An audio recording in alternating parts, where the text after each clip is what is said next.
It feels like forever since Russell Wilson donned a Wisconsin jersey back during his college days. And it feels even longer since we've seen Wilson dominate at the highest level possible. We're talking about the 2013 NFL season, the year the Seattle Seahawks destroyed everybody in their pathway on the way to the Super Bowl. It's actually surprising the type of numbers that Russ put up this exact season. He completed 63.1% of his attempt passes for 3,357 passing yards, 26 touchdowns, and 9 interceptions. To this day, this was the second highest average of yards per completion in his career, trailing only the 8.3 he had in 2015. Wilson also posted a quarterback rating of 67.2. I'm sure his rushing stats helped his case, with him taking 96 carries and turning them into 539 yards and 1 touchdown. Of course, just reading these numbers off makes it sound like he didn't really do much during this playoff run, but it's quite the opposite. Without Russ, the team likely wouldn't have started out with a 4-0 record. They lost in week 5, yet ripped off 7 straight wins afterwards to bring their record to 11-1. They stumbled a bit at the end, losing 2 divisional games, yet still clinched the NFC West title with a 13-3 record. Wilson was named to the Pro Bowl and won multiple NFC Offensive Player of the Week honors. With Seattle in the playoffs, they had to take advantage of it. They went and defeated the New Orleans Saints in the divisional round thanks to a team effort. Seattle later beat the San Francisco 49ers in the NFC Championship game and later beat the Denver Broncos in the Super Bowl by a score of 43-8, with Wilson throwing for 206 yards, 2 touchdowns, and no interceptions. While it seemed like he was just placed into a good situation and didn't need to put up good numbers, Russ was doing something that not many quarterbacks were able to do. He had a tendency to just win games and was a quick leader on a veteran roster with a lot of talent.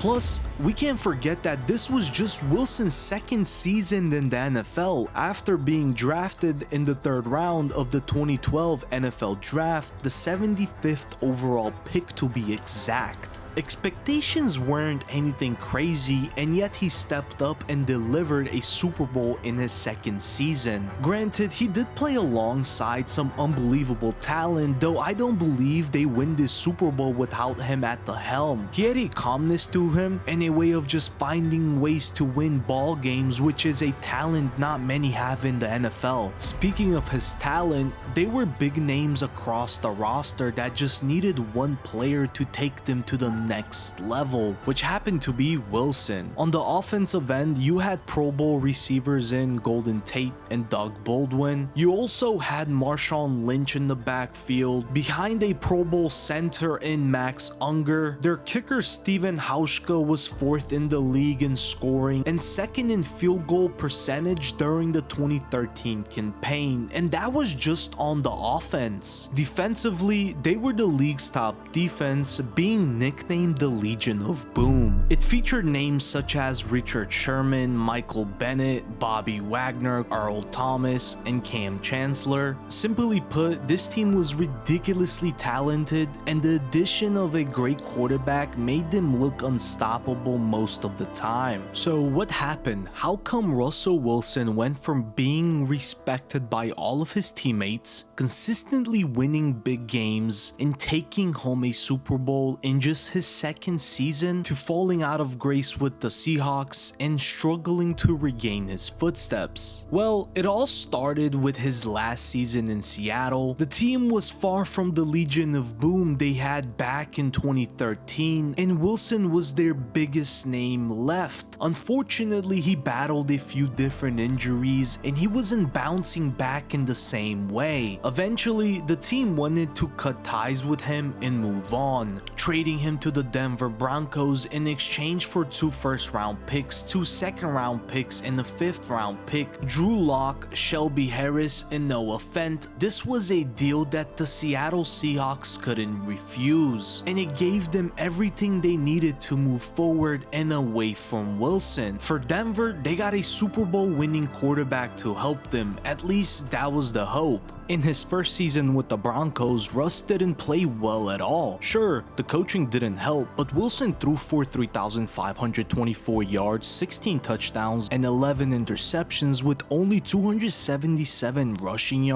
in what got labeled as a ridiculously large disappointment. The Broncos never even looked competent with Wilson at the helm, and it was what made them hire Sean Payton to try and fix him. Fast forward 1 year, they missed the playoffs again, and Wilson threw for just over 3,000 yards, 26 touchdowns, and 8 interceptions. Since then, he's been released from Denver and picked up by the Pittsburgh Steelers. The deal with Pittsburgh practically pays him nothing, as he's still netting around $35 million from the Broncos due to them releasing him. If he isn't able to keep the Steelers competitive in the upcoming season, then we might be seeing the end of Wilson in the NFL. This is likely the final chance to prove that he still has what it takes to be a starter in the league. And if he can't prove that on a small contract, there is no way that anybody inks him long term. At the end of the day, it's a genuine shame because Wilson had that type of it factor back in 2013 that just made a strong team even look better than what anyone could have imagined. Bitch, we some stars, pull up in foreign cars.